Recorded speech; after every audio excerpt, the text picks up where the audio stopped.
Hello বন্ধুরা, welcome back to my channel business লাইফে তোমাদের সকলকে অনেক অনেক ওয়েলকাম।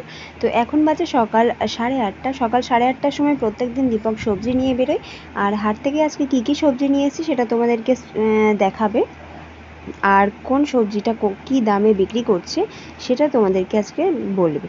তো চলো ভিডিওটা স্কিপ না করে দেখতে থাকো, আর ভিডিওটা ভালো লাগলে অবশ্যই লাইক কমেন্ট শেয়ার করে দিও। তো এটা বাংলার পেঁয়াজ, এটা 20 টাকা কিলো বিক্রি করেছি।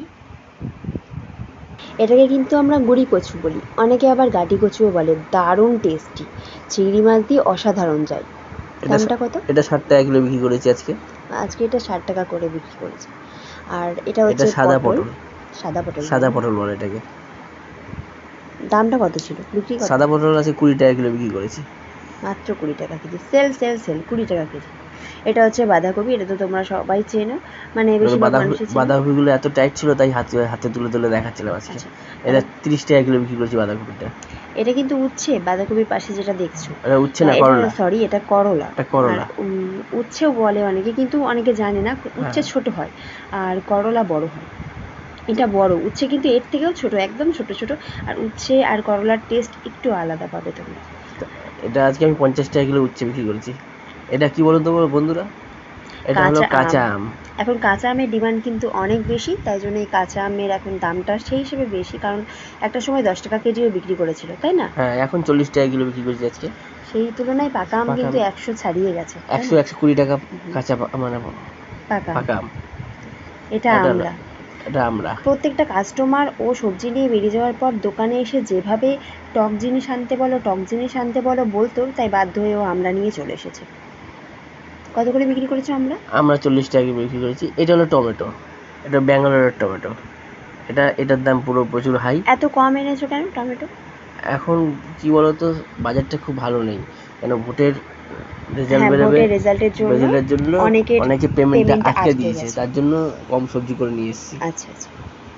তো এটা হলো কাঁকরোল ভাজা, তো দারুণ লাগে কাঁকরোল ভাজা, তোমরা খেয়ে একদম দেখবে, কচি, একদম কচি। এটা ফুলও রয়েছে, তাই না? ফুল রয়েছে, একদম কচি। এটা কাঁকরোল আজকে বিক্রি করি 60 টাকা কিলো। কি লঙ্কা এটা? এটা লঙ্কাটার নাম জানি না, এটাকে কি লঙ্কা বলে আমি জানি না। সেটা ঝাল হবে তো, না নেবো না কিন্তু। এটা ঝাল আছে, ভালো লঙ্কা। আর লঙ্কা আছে 60 টাকা কিলো বিক্রি করেছি।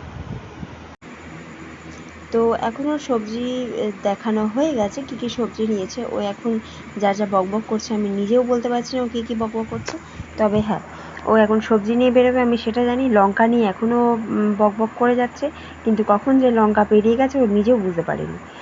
কী করব, কিছু করার নেই, যেহেতু আমরা এখন মাইক ইউজ করছি না, তার জন্য যে যা কথাবার্তাগুলো ব্লগিংয়ের সময় বলছি সেই কথাগুলো কিন্তু পরে এডিটিংয়ের সময় প্রচণ্ড সাউন্ড কম হচ্ছে।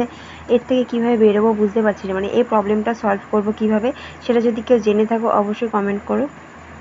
আর ও বাইরে ভ্যান নিয়ে যখন সবজি বিক্রি করতে যায়, তখন সকালবেলায় আমি একটা ভ্যানে ফুল দিয়ে দিই, তোমরা দেখতে পাচ্ছ ভ্যানের সামনে একটা জবা ফুল, আর ও ভ্যানের চাকায় একটু জল দিয়ে দেয়, দিয়ে তারপরে যায়। মানে এটা হয়ে থাকে, যতদিন ব্যবসা করছে এই জিনিসটা আমরা করে থাকি, জানি না কেন, বাট এটা আমরা বিশ্বাস করি আর এটা আমরা করে থাকি। তো এখন ও যাবে সবজি নিয়ে, ফার্স্টে বাড়ি থেকে বেরিয়ে ডান দিকের রাস্তাটায় যাবে, তারপরে এসে বাদিক থেকে সোজা পুরো পাড়াটা ঘুরে তারপর বাড়ি আসবে। তো চলো ও সবজি নিয়ে বেরো, তোমরা ভিডিওটা দেখো।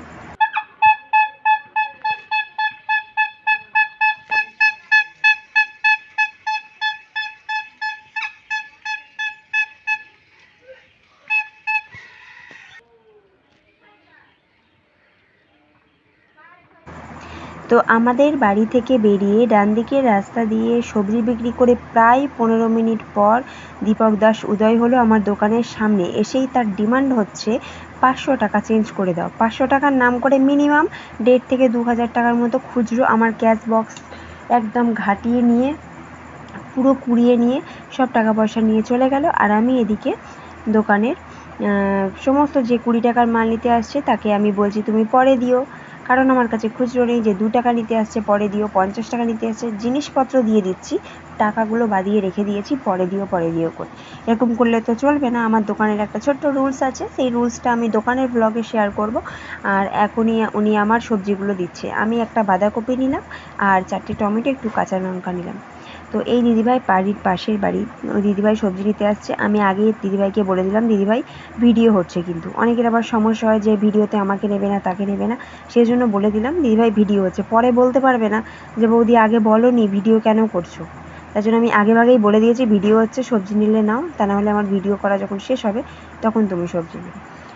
তা এখন দীপক আর ওই দিদিভাই গল্প করছে যে পাশের বাড়ি একটা ছোট্ট কুকুর ছিল, খুব সুন্দর কুকুরটা মারা গেছে, তাই সকলের মন খারাপ।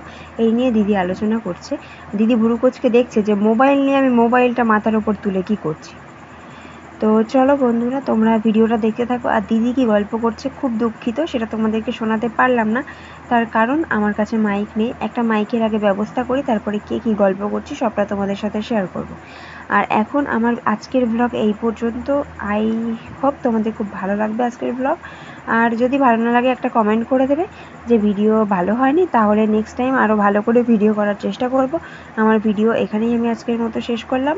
আবার দেখা হবে কালকে নতুন আর একটা ব্লগ নিয়ে।